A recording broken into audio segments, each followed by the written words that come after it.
So the biggest takeaway right here, again, control.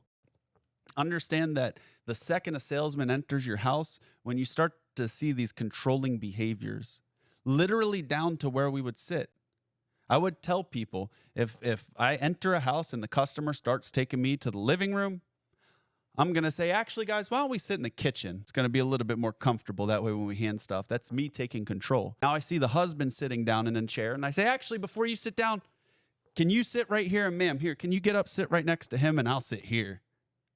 Again, it's dominating, it's control. When you see a salesman start to try and control the environment down to water glass, I don't know if you remember what I would always say, would you like ice in your cups of water? You remember that? And if they would bring me back a cup with 3 ice cubes, I'd say, hey, thank you so much for listening. Most people don't understand. I have a science. I make it a joke. But the fact is, I just checked a box off in my head as a salesman that I can control this person.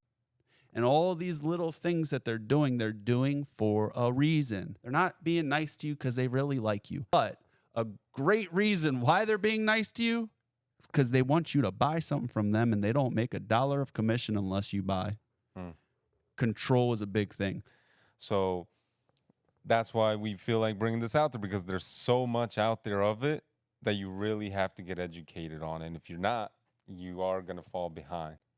And I'd say if you want to throw a sales guy off, I don't know if this is good or not, but I'll teach it to you. Because again, you should really never be in a position where that person's coming out to your house unless you're ready to make a buying decision, because that's their goal and that's what they're going to get you to do. 7 times out of 10. Again, look for the control. Take them outside. Don't let them in your house. So if you want to throw them off, don't let them in your house. So the biggest takeaway right here, again, control. All these little things that you think are not for a reason, let me tell you, they're for a reason. They're padded into the sales process, and everything that a salesman says and does is for a reason.